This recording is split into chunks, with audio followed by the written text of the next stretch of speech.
Welcome to the Intelligent Investing Podcast, where modern portfolio theory can suck it. A student of the School of Graham and Doddsville and a clergy member of the Church of Warren Buffett, here's your host, Eric Schleien.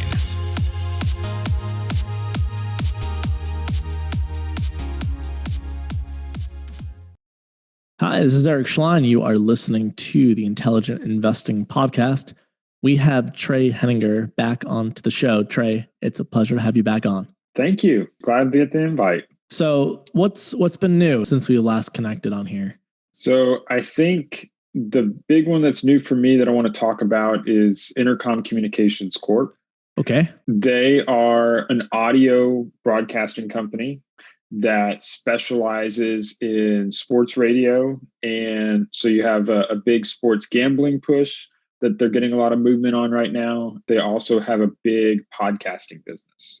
Okay. So they happen to be the number 2 radio broadcaster in the United States. They own like 230 radio stations, but they also own the second largest podcasting company as one of their subsidiaries. What's the podcasting company called? They have Pineapple Street Media and Cadence 13. They have tons of partners. They have a lot of different podcasts underneath that. So it's not like a platform company. Like they are like they're not like a direct Spotify competitor necessarily. Okay. They're more the owners of the actual podcast. So they're not offering anything other, like they're the content owners basically. Got it. So they're making money from the advertising on the show themselves? Yeah, they're making the money on the advertising on the show themselves. And they host it. So what they'll do is they're a nice interaction, because what they've done is, in addition to their podcast, just like any other podcast, you can listen to their podcast on Spotify, Apple Podcasts, anything like that. Or you can listen onto their own networks where they have basically both sides of the deal. Because they have a radio.com is their big digital platform, but they basically take both sides. But their main push is the content ownership. Okay. Gotcha. It's an interesting one, because what's happened with this company is they are priced like a dying radio company, but they have a really large growing digital audio business. And the radio business is still very profitable and has a lot of cash flow properties in it. But the growing digital business is fueling growth that very quickly will overshadow any concerns of a declining radio business. So how'd you find this? I've been following the company for a few years. It was post around in 2017, 2018, when they actually bought out CBS Radio. So they merged with CBS Radio. So they're the business that merged with CBS Radio. Yes. Got it. They're the business that merged with CBS Radio. They had, before that, they owned like 100 stations, and then CBS owned like 150. Okay. And so they were the smaller one that bought a large company. They merged. And basically that merger went terribly and has crashed since then. I mean, they merged at like $12 a share.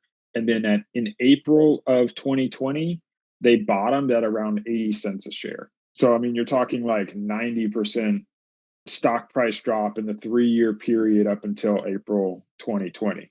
And that's basically due to all the debt that was required for that acquisition. Okay, so I get the general thesis. What's the valuation look like? So the valuation is really interesting, and it requires some thinking through scenarios here. Okay, so walk me through that. So there's really 2 cases here. It's in part a binary outcome. Case 1 is the company goes bankrupt because they have too much debt and they would default on the debt. Now, is there a lot of debt on the balance sheet right now? Is that a real risk? So that's the key here, right? So you have massive leverage. The company has about $1.6 billion in net debt, and the operating cash flow on a normal basis, like a net income type number on a normalized basis, is like 100 million. So you're like 16 times like a net income type number on a normal year.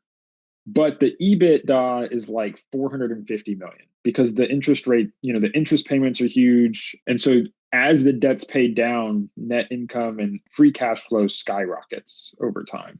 But what it means is they're leveraged both financially, but also operational leverage. So basically, if they increase revenue by 2%, they'll grow earnings by 30%. But it means that if they drop revenue, then their earnings crater. Right. So they're double leveraged here. So COVID hit, killed advertising market for a period of time, and their numbers last year looked terrible. The big turn, though, is we've had sequential improvement since Q2 of last year.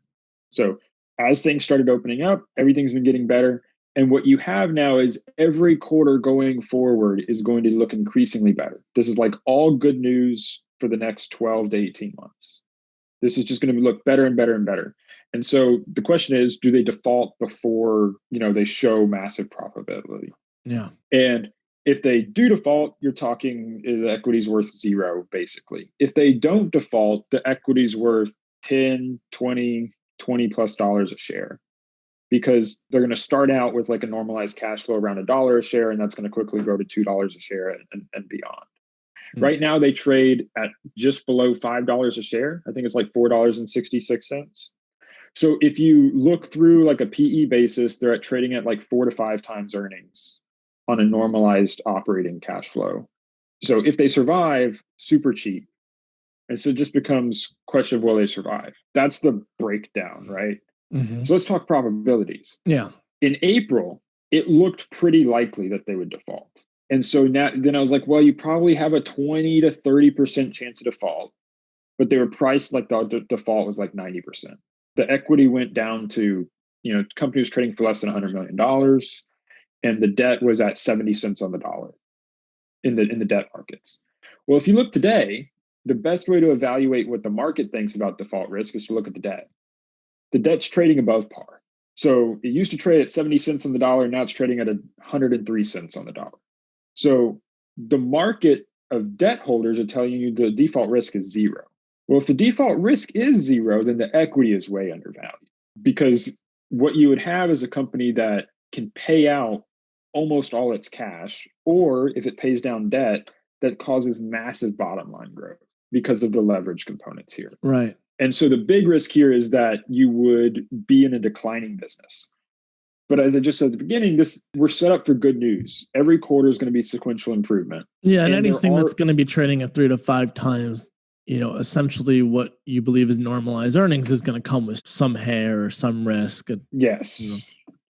Yes. And so, but the key here is if COVID hadn't hit, you would have already seen all that play out. So There were some mistakes with the merger. They fixed them. They cut costs, and it wasn't an issue. They cut $100 million in costs or something like that. But then, of course, the pandemic hit, and it caused over $100 million in revenue drops, and they had to then offset with leverage even makes it worse. And with leverage makes it worse. And so you got trapped in a problem here. They've then taken another $100 million out of the business because they used COVID as an excuse to lay off workers, get even leaner. One of the big pieces here is the insider ownership's like 30%. So the CEO and the chairman is the founder of the company and the founder's son. And they've been buying stock in the open market. So they're putting millions and millions of dollars to work buying in the open market. And they've been buying the whole way down. They've run this business for 40 years. So it's an interesting play. It's not like pick a random company where the CEO is there for 2 or 3 years. They don't have any skin in the game. They have no stake in it. The CEO is going to fight tooth and nail to avoid default on this business. Right. Like their whole family. And I would imagine too, getting in a perspective, is the debt from bondholders, or is it a bank loan, or who actually owns it? So it's mixed. So some of it is on bondholders. Bondholder debt is way more attractive. It's actually the bank debt. They have a term loan that they pay down over time, and so it has some covenants on EBITDA leverage that they need to keep under like 4.5 times or something. Okay. To avoid default. And they actually in June or July renegotiated the leverage covenants. And then it was about $1 per share then, and since then it's been on a run, because once they were able to renegotiate it, they avoided any check for covenant violations through the entirety of 2020. And then for 2021, they have like a waiver for using 2020's earnings. So basically they said, we'll just look at 2019's results to check you for 2021. Plus like whatever quarter in 2021 is to give you time to get back to normal. Right. I mean, that's why I really was asking, because it would make sense for a bank to be willing to negotiate there, because you wouldn't want them. Yeah, exactly. I mean, this is a business with no assets, basically. It's super light. I mean, what do they own? It's all goodwill for, I mean, a radio station's a tower that you set up and you license to go over the airways. I mean, there's no CapEx in this business. Is there a risk that bondholders would force the company into bankruptcy and then take equity and wipe out the current equity holders? I mean, is that so a risk? The bondholders don't have the covenant protections that the bank debt has. The only covenants that I saw under the bondholders was that if the bank defaults on them, then it triggers a default for the bond. Got it. But the trigger is on the bank. Oh, so it's pretty low then. Yeah, so it's pretty low because it does is they were able to take out these like $450 million of bonds before COVID, basically, and that reduced the covenants and it excludes the bonds from the covenant. Yeah. So management in their most recent Q3 release, which was a couple months ago, I guess November, they sound highly confident default is de minimis risk. I was always skeptical up until the point on debt hit above par. And I was like, okay, so the sophisticated buyers in the room don't think there's any risk here of default. Right. So, well, that's interesting. Yeah, very interesting. Yeah. Well, because it's interesting here because you have massive price momentum in the business. You've gone from 80 cents a share to $4 a share, or we're at like $4.50. It was up like 10% today. And I mean, it was just upgraded to like a $7 stock price by Wells Fargo. I have to ask something. What's the short interest on the stock? Dude, I've been watching it because as we're recording this, of course, I don't know when this is coming out. You know, we've had all this stuff with GameStop. But right, as we're recording this, we're in the middle of the GameStop debacle right now. Yeah, right here. So it's not super high. So what is this? This says short volume ratio is 15%, 12%. So it's not enormous, but it's not zero. Okay. So, you're maybe a 10%, 12%, but it's something. But I don't expect necessarily that would go. But with that said, you have the chance that Redditors could target it. And who knows, right? I mean, they've been hitting BlackBerry and basically they're targeting businesses that are considered dead. Did you see Blockbuster? I did see Blockbuster. 5,000% return. Yeah. So, I mean, there's a chance that someone would say, hey, you know what else is dead? Radio. And then, they could combine that with saying this, the stock's on a run. So you have this outside lottery ticket that it could be one of these types of stocks that could get hit. There's a lottery ticket for sure. But the benefit here is, though, you have all good news the news is going to keep getting better because they're going to report better like every quarter. And they've already reported that they expect to be cash flow positive for 2020. Yeah, the thesis makes sense. I think it's very simple. I think the thesis makes a lot of sense. I think it's interesting. Yeah. I was just going to ask, would you be willing to give us maybe a little update on Northfield Precision, since you did talk about that extensively last time? Sure. Yeah, we can cover a little Northfield Precision. So Northfield is let me pull up the recent stock price so I can in full disclosure, after that episode came out, I've bought more shares since. Yeah. So now I'm so Interactive Brokers did a thing with me now, which sucks. Actually, really sucks. Did they block you? They block. I need to like get permission, and I have a 10-day window to buy the stock, which of course it's so illiquid. It's like almost. And then useless. They block you again. Right. Yeah. Yeah, I don't use Interactive Brokers because everyone I've talked to that buys these nano caps gets blocked by them because they're like, oh my goodness, you bought like 100% of the volume for the day. Right. You must be an insider or something. And it's like, no, there were just only 100 shares that traded. Right. So there's not much new on Northfield that I have. The performance of the company has gone about as expected, but there's not been any major news because basically we get the news once a year when the annual report comes out. Well, it seems like manufacturing was coming out of a recession. Yes. And so I do follow that. I do follow that number. Yes. And so I think they're going to have good results. I do know that they were able to pivot very well during COVID to being able, I think, to start providing to hospitals and various people who needed help and prioritizing certain customers, just because it takes time for their production. But I expect they did really well. They were an essential business, but we won't know the 2020 results until probably May or June. Do they send you the annual report, or do you have to request it? So I requested it where I was on a mailing list on it after I requested to be added to that. Okay. Now, with that said, you would get the annual report automatically if you register your share directly with the not doing that. Yeah, so that's one way to do it, because then you would automatically get the mailing. But if you ask them, they'll add you to the mailing list and just send it to you. One concern I have with Northfield is that there's a chance that the trading will be restricted on the stock, I think. Yeah. With the SEC regulation that came out targeting dark stocks, Northfield is one of those that I think is likely to get hit. So it might have to transition to either an expert market or a gray market. So listeners should be aware of that. And if they're concerned, it's not the stock for them. Yeah. And all that means is that the impact of that new SEC rule. Yeah. So the new SEC rule is not very friendly to retail investors that want to buy darker companies, but they're intending to kind of prevent fraudsters from taking people's money. But it basically says that you need to provide public financials or you can't be traded on the OTC markets. And so the definition of public financials is quite stringent if you're a very small company. So you need to be able to report quarterly and annual financials in a specific format on an online interface like the SEC Edgar system, or through like an OTC markets system where you sign up and pay a fee and meet their standards. You think a lot of these businesses are going to start reporting because of that? Well, so that's the goal. The stated goal is that, hey, we'll make this a requirement and people will be told you won't be traded unless you meet it. My theory is that it's going to backfire, or it's not going to do what they want. Some companies, some small number of companies will say, oh, sure, we'll do that. And that then it met their goal for that portion. But you're going to have the other companies that some companies will just ignore it. They weren't doing much to provide in that way. For some companies, it's too expensive to comply.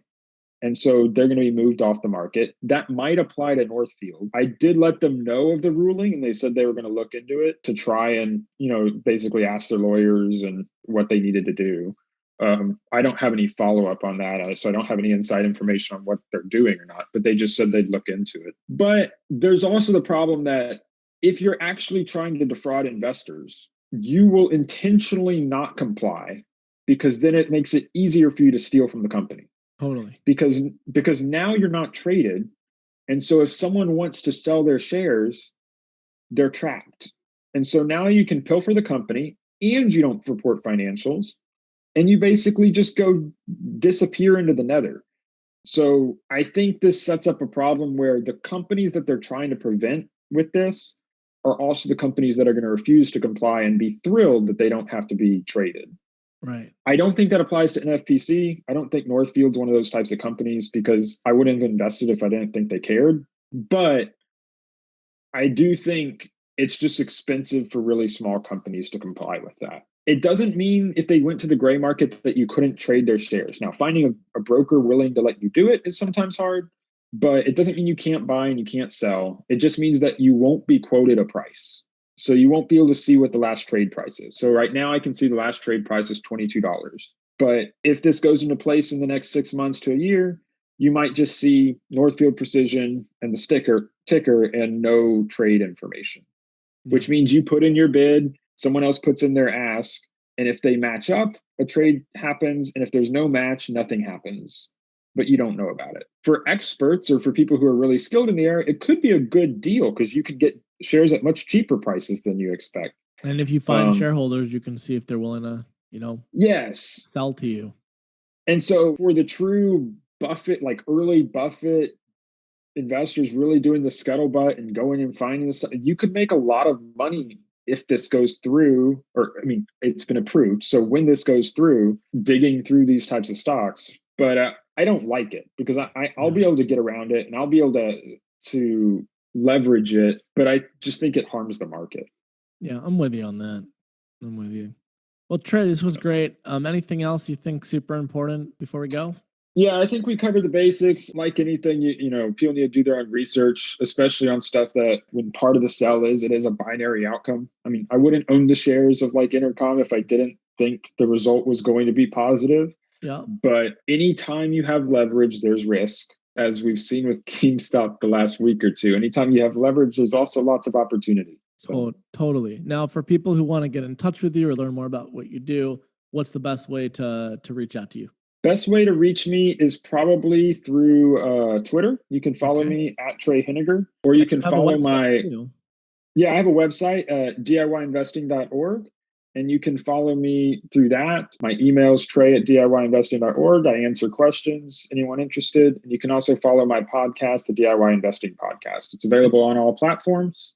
It should be pretty easy to find. And we'll put, send me an email and give me links to any kind of interesting stuff, episodes, anything, and I'll get it up all in the notes. So it's, a great marketing piece for you. Sounds good. Of course. And for listeners, please like and subscribe to the podcast if you haven't done so already.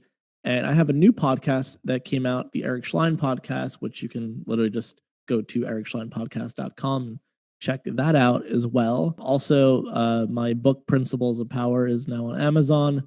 I appreciate a lot of you listeners who have been buying the book. That is for sale as well. So, Trey, pleasure to have you on, and I hope you have a great rest of your day. Thanks. You too. All right. Take care. Thank you for listening to the Intelligent Investing Podcast with Eric Schleien. If you'd like to connect with Eric for questions, comments, feedback, ideas, or to inquire about being on the show, please contact Eric at intelligentinvesting@gmail.com. So, in the words of Charlie Munger, I have nothing to add.